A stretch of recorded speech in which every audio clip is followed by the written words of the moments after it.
आपने अपनी ज़िंदगी का पहला घर किस एज में खरीदा? मैंने ख़रीदा था अराउंड जब मैं था 33 ईयर्स का।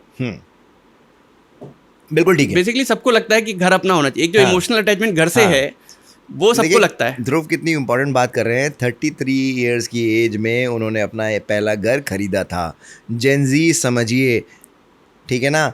आप मिलेनियल हैं, बिल्कुल ठीक बिल्कुल है? बिल्कुल। तो मिलेनियल ने 33 साल में खरीदा था, आपको भी 33 साल में खरीदना है। समझा कोई कुछ भी रहा है, हाँ बिल्कुल, ठीक बट है? जनजीज को ये हाँ, ये भी सोचना है कि आप इन्वेस्टमेंट करिए। एग्जैक्टली। लोग क्या कर रहे हैं, घर खरीदना डेफर कर दिया, लेकिन सारी इनकम आप कंज्यूम ही मत करिए, आप क्रेडिट कार्ड ईएमआई मत करिए, हाँ, आप अपना इन्वेस्टमेंट आप डिटरमाइन करिए, अपनी जितना भी आपकी इनकम है उसमें से फिक्स इन्वेस्टमेंट आप डिटरमाइन करने के बाद खर्चे करिए। हाँ। लेकिन ध्रुव, आपने पता क्या बोला है कि एक घर खरीदा आपने 33 साल की उम्र में, और घर खरीदना चाहिए, टिकट साइज बड़ा होना चाहिए।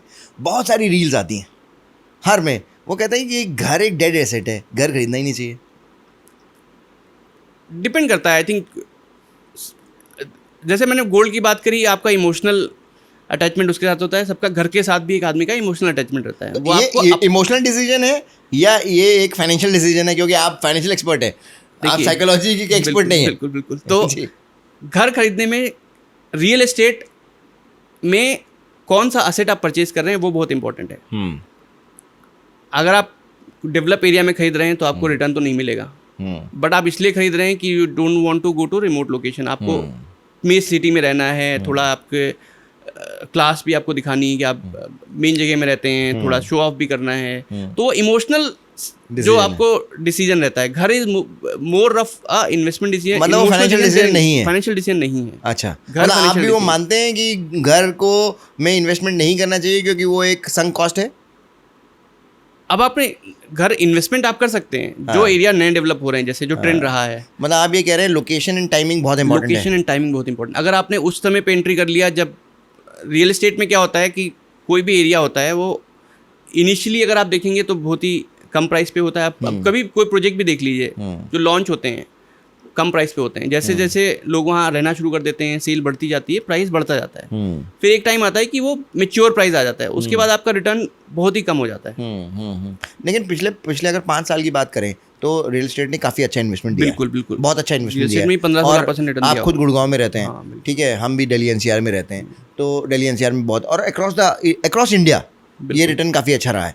बट मेरा क्वेश्चन बिल्कुल डिफरेंट ये है कि एक तो आपने बोला कि 33 साल की उम्र में आपने घर खरीदा, बिल्कुल वो घर खरीदा था आपने रहने के लिए, रहने के लिए, ठीक है? बिल्कुल तो रहने के लिए जो घर खरीदा था वो इन्वेस्टमेंट नहीं है, बिल्कुल बिल्कुल। वो तो एक अलग वो चीज़ तो है। आपकी, हाँ, कॉस्ट थी। अब आपके पास एक घर तो हो गया, हाँ, अब आप क्या दूसरा घर खरीदोगे एज एन इन्वेस्टमेंट? अब मैंने आई थिंक घर और भी खरीदा है अभी। अच्छा, खरीदा है तो वो भी क्या इमोशनल डिसीजन है? हाँ, बिकॉज पुराना घर छोटा पड़ गया था तो I move to a new. वो फिर हाँ, फिर वही है, सेम अपने लिए खरीदा है, वो आपने खरीदा, तो अब आपने पुराना घर बेच दिया है या वो इमोशनली अटैच्ड है? इमोशनली अटैच्ड वो रहता है। तो अच्छा, जैसे गोल्ड में हमने ज्वेलरी की बात की। मैं इसलिए पूछ रहा हूँ, ये जो रील्स आ रही हैं उसमें एक बहुत बड़े, मैं किसी का नाम नहीं लूँगा, एक वो बहुत बड़े सो कॉल्ड अपने का आपको इन्वेस्टमेंट एडवाइज़र समझते हैं, वो कहते हैं कि मैं तो आज भी किराए पे घर पे रह रहा हूँ, ठीक है, और मैं हमेशा किराए पे घर पे रहता हूँ। उसके बोलते हैं कि मैं कितना किराया देता हूँ उसका आप आरओआई निकाल लीजिए, और उस जो आपका घर है उस घर का रिटर्न निकाल लीजिए, वो मैं हमेशा फ़ायदे में हूँ, ठीक है? तो आपने क्यों नहीं सेल किया उस हिसाब से? सारे डिसीजन वही है कि जैसे ज्वेलरी की बात करते हैं, लोग ज्वेलरी खरीदते हैं तो सबको पता है कि मेरा 20% में अपफ्रंट ही डाउन हो, फिर भी खरीदते हैं। नहीं, लेकिन आपको नहीं लगता कि वो जो घर है, जो सेकंड घर है, जो आपने बेचा नहीं, हाँ, ठीक है, वो कहीं ना कहीं आपके पोर्टफोलियो को एक स्टेबिलिटी देता है। बिल्कुल बिल्कुल। प्लस मैंने इसलिए नहीं बेचा कि मुझे आई थिंक मैंने खरीदा है लास्ट 3 इयर्स पहले जी, उसमें मुझे पता था, मेरा प्रेडिक्शन था कि प्राइसेस जाएंगे ऊपर, और मैंने एक न्यूली लॉन्च प्रोडक्ट में खरीदा था, मुझे पता था इसके भी ऊपर जाएंगे, उसके भी ऊपर जाएंगे, तो इसलिए मैंने नहीं बेचा। अगर मैं देखूँ तो लास्ट 3 इयर्स में मैंने जो जिसको मैं बेचता अगर 3 साल पहले, तो उसके prices have gone up by around 25-30%। तो मुझे पता था उसमें रिटर्न मिलना है, प्लस मैंने उसको लेट आउट भी कर रखा है। तो it was mix of emotional plus plus financial decision also. मुझे पता था उसको रिटर्न उस पर रिटर्न एक मिलना ही मिलना है, बिकॉज सभी एनसीआर में सभी जगह प्राइसेस बढ़ रहे हैं, सभी जगह बढ़ रहे हैं तो वो भी बढ़ रहे हैं, पूरी इंडिया में बढ़ रहे हैं। बिल्कुल मतलब हम दोनों ही लखनऊ से आते हैं। बिल्कुल। और लखनऊ में जो प्रॉपर्टी 2008 में हम देखते थे और जो आज 2025 में है, मतलब आप सोच ही नहीं सकते। बिल्कुल बिल्कुल है ना, दिल्ली एनसीआर में तो क्या ग्रोथ आई है, जो लखनऊ में ग्रोथ आई होगी। वही जैसे हमने बात की रियल एस्टेट में लोकेशन बहुत इंपॉर्टेंट है, आप कहाँ पे खरीद रहे हैं वो काफ़ी इंपॉर्टेंट है। तो अब जहाँ पे प्राइस कम होगा वहीं मल्टीप्लायर ग्रोथ मिलेगी आपको। लेकिन आपकी बात से एक चीज़ और मेरे दिमाग में वो क्वेश्चन आया है कि पहले, और जैसे सॉवरेन बॉन्ड में भी गवर्नमेंट को जो सेटबैक लगा, ठीक है, उन्होंने विड्रॉ की वो स्कीम, वो शायद इस वजह से थी, हमने भी मान लिया है शुरू से रियल एस्टेट में, गोल्ड में, कि इसकी एक ग्रोथ है, इसका एक ग्रोथ पैटर्न है जो पिछले 100, 200, 300 साल से ऐसे ही चल रहा है। बट ऑफ लेट पिछले 10-15 साल में, चाहे वो रियल एस्टेट हो चाहे गोल्ड हो, इसकी ग्रोथ पैटर्न में एक पैराडाइम शिफ्ट हुआ है। कौन सोच सकता था कि 1 करोड़ 1.5 करोड़ की प्रॉपर्टी जिस गुड़गांव में मिलती है वहाँ पे 100 करोड़ का फ्लैट हो सकता है। बिल्कुल बिल्कुल। अब अगर वो जो रील्स बनाते हैं, जो इन्वेस्टमेंट एडवाइज़र अपने आप को बताते हैं, वो कहते हैं घर नहीं खरीदना चाहिए, मैं तो किराए पे रहता हूँ, भाई वो कमीलिया में किराए पे रह सकते हैं? आज वो अपने पूरे पैसे में कमीलिया में किराए पे नहीं रह सकते, घर खरीदना तो दूर की बात है। तो जिस आदमी ने आज से 5 साल या 6 साल या 10 साल के पहले कमीलिया में घर खरीदा होगा, कितने का मिल रहा होगा कमीलिया में घर 10 साल पहले? होगा आई थिंक 25 करोड़ का होगा। 25 करोड़ का घर आज 160 करोड़ का है, 190 करोड़ का है, 190 करोड़ के बिका, 190 करोड़ का है। कौन सी ग्रोथ है, कौन सी इन्वेस्टमेंट पूरी इंडिया में किसी भी तरीके का एडवाइजर दे सकता है? बिल्कुल बिल्कुल। और आप कह रहे हो घर नहीं खरीदना चाहिए। और पहले क्या होता था कि मेरा घर, मान लीजिए 1 लाख रुपए गज में, एक नॉर्मल रेट मानता हूँ, पूरी इंडिया में आपको 1 लाख रुपए गज पे कहीं भी घर मिल सकता है, ठीक है, बढ़िया वेल डेवलप्ड सिटी एरिया में। वो 1 लाख रुपए गज का जो घर है, वो आदमी सोचता था भाई 1 लाख हो गया, अब इससे ऊपर क्या होगा? बिल्कुल बिल्कुल। हाँ, है ना। किसी ने सोचा था कि वो 4 लाख हो जाएगा पैराडाइम शिफ्ट। बिल्कुल। और 4 लाख नॉर्मली आज बिक रहा है गुड़गांव में, बिल्कुल बिल्कुल, गुड़गांव में बिक रहा है।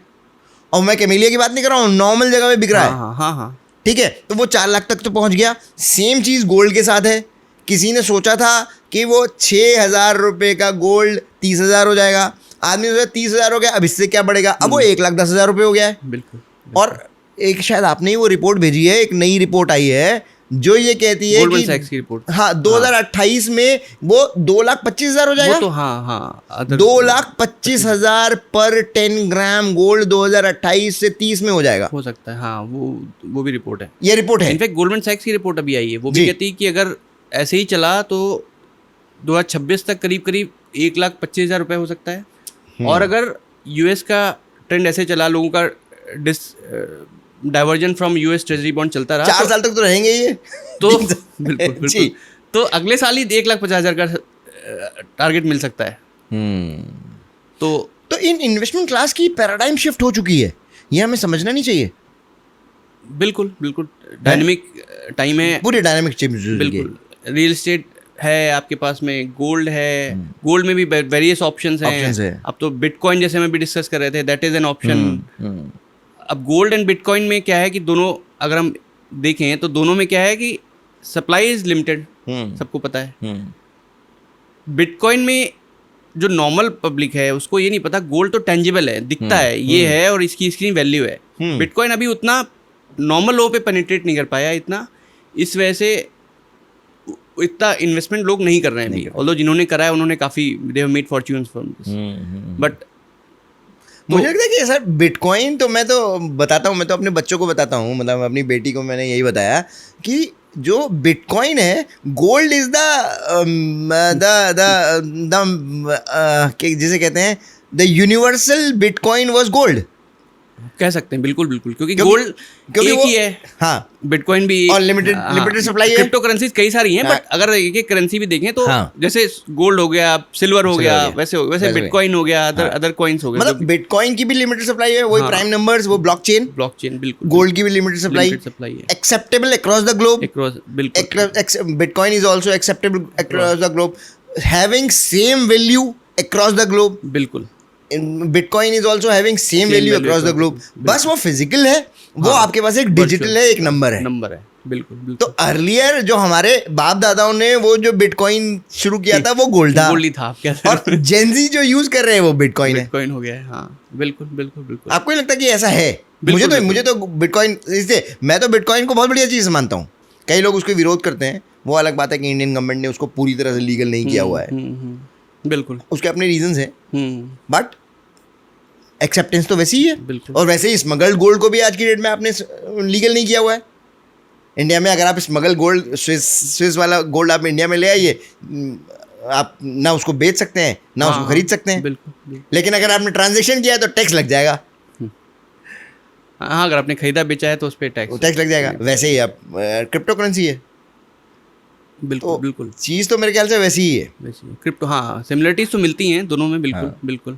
तो अब उस हिसाब से अगर आप देखिए तो मतलब जो गोल्ड है या इन्वेस्टमेंट क्लास है, अब अगर हम मान लीजिए ऐसे स्टॉक की बात करें, जैसे हम जो बात कर रहे थे स्टॉक की बात करें, किसी ने सोचा था कि कोई भी, जैसे अभी 2-3 दिन पहले ही इंडिगो की बात हो रही थी, तो इंडिगो का जो मेन जो प्रमोटर्स थे उन्होंने अभी अपना स्टॉक बेचा है। हाँ। उन्होंने 600-700 रुपये में ख़रीदा था, वो आज 5,000 रुपये के 6,000 रुपये के लेवल पे वो सेल कर रहे हैं। तो बात वही है, किसी ने सोचा था कि वो प्राइस, जब स्टॉक कितना बढ़ जाता है तो कोई उसको क्वेश्चन नहीं करता, लेकिन गोल्ड अगर 1,10,000 हो जाए तो सब क्वेश्चन करता है, यार अब नहीं बढ़ेगा, ये बढ़ेगा। हाँ, अभी 4 महीने पहले कितनी न्यूज़ आ रही थी कि वापस 50,000 पहुंच जाएगा, यूएस ने गोल्ड बेचना शुरू कर दिया है। जी, उनके पास इतना 8,000 टन का रिजर्व है, वो नीचे आ जाएगा, बट हुआ कुछ नहीं। हाँ। नहीं, हम एक अभी स्टॉक की बात कर रहे थे, हमें वो 3,000-2,000 रुपये बहुत महंगा लगता था। तो मेरे फ्रेंड हैं वेद जी बैठे हुए हैं, हमें लगता था कि अरे ये तो 2,000 हो गया, वो 600-700 रुपये का स्टॉक था, 2,000 हो गया। हमने कहा ये तो अब नहीं बढ़ेगा। स्टॉक की बात बता रहा हूँ फोर्स मोटर्स, 3,000 हुआ तो हमें लगता तब तो हाथ से निकल गया, वो आज कितने 20,000 रुपये का है। बिल्कुल। अब वो 3,000 का स्टॉक 20,000 हो सकता है, उसमें इंट्रिंसिक ग्रोथ सबको दिख रही है, सारे उसके फाइनेंशियल एक्सपर्ट हैं, सब बताएंगे कि इसमें ये इस रीज़न से हो गया है। लेकिन गोल्ड वहीं 7,000 रुपये 6,000 रुपये का गोल्ड 1,10,000 हो जाता है, उसमें वो सारे एक्सपर्ट्स कहते हैं कि नहीं ठीक है, वो मज़ा नहीं आ रहा। मुझे वो आज तक ये लॉजिक नहीं समझ आया। बेसिकली वो बिजनेस है ना, उसमें आई थिंक मैनेजमेंट जैसा परफॉर्म करेगा, मार्केट सिनेरियो जैसे चलेंगी, तो उससे आपको रिटर्न मिलेगा। तो उसमें एक बात भी सही है कि उस पर रिटर्न लिमिटेड भी हो सकता है, अपसाइड डाउन साइड दोनों हो सकती हैं, अनलिमिटेड भी हो सकता है, because business can always out perform others. तो गोल्ड में अगर हम कह रहे हैं कि 13-14-15% रिटर्न मिल रहा है तो आपको मिल रहा है, बट हो सकता है कोई बिजनेस ऐसा भी करे जिसमें 20% 25% रिटर्न मिलना शुरू हो जाए। तो वो एक पर्टिकुलर चीज़ है जिसकी वजह से लोग स्टॉक मार्केट में काफ़ी लोग इन्वेस्ट करते हैं। नहीं, लेकिन ये किसको मालूम है कि यूएस का प्रेसिडेंट पागल हो जाएगा, ये किसको मालूम है कि खमैनी पागल हो जाएगा, ये किसको मालूम है कि यूक्रेन के ऊपर पुतिन साहब मिसाइल चला देंगे, ये किसको मालूम है। बिल्कुल। और ये मालूम है ये गोल्ड के लिए ये बिजनेस है। हाँ, गोल्ड का तो मतलब भी जैसे आपने उस मैनेजमेंट की बात की कि ये मैनेजमेंट बहुत अच्छा परफॉर्म कर रहा है तो ये कंपनी का शेयर बढ़ेगा, तो वैसे ही यूएस कब टैरिफ लगाएगा और कब हटाएगा, ये ब्रेड एंड बटर है गोल्ड के लिए। बिल्कुल बिल्कुल। हाँ, तो मेरे ख्याल से तो चीज़ वही है, बट उसका एक जिसे कहते हैं कि प्लेटफॉर्म बहुत बड़ा हो गया है, वो ग्लोबल प्लेटफॉर्म है, आप कंट्रोल नहीं कर सकते, उसको आप मॉनिटर नहीं कर सकते, समझ नहीं सकते उतना इतने इजीली। एग्जैक्टली कंपनी को तो आप एनालिसिस कर सकते हो कि कौन किस सेक्टर में है, उस सेक्टर की क्या ग्रोथ प्रोजेक्टेड है, मैनेजमेंट कैसा है, उसका पास्ट कैसे रहा है, ईयर ऑन ईयर ग्रोथ कैसी रही है, डिमांड कैसी होने वाली। तो कुछ फैक्टर्स समझ के आप उस कंपनी वाइज एनालिसिस करके आप उसमें इन्वेस्टमेंट कर सकते हो। Gold is more of a global factor जिस पे आप कंट्रोल नहीं कर सकते हो। तो इसलिए अगर इन्वेस्टमेंट चूज करना होता है पर्टिकुलर एसेट क्लास को छोड़ के, विद इन एसेट क्लास आपको इन्वेस्टमेंट चूज करना है, तो लोग कंपनी बाई कंपनी इन्वेस्टमेंट करके उसमें एक्सेप्शनल रिटर्न जनरेट कर सकते हैं। वो एक चीज़ है जिसकी, वही इक्विटी का फैसिनेशन है। लोग वही स्टॉक हर आदमी ढूंढ रहा है जिसमें उसके 2 रुपये 5 साल में 200 रुपये हो जाए।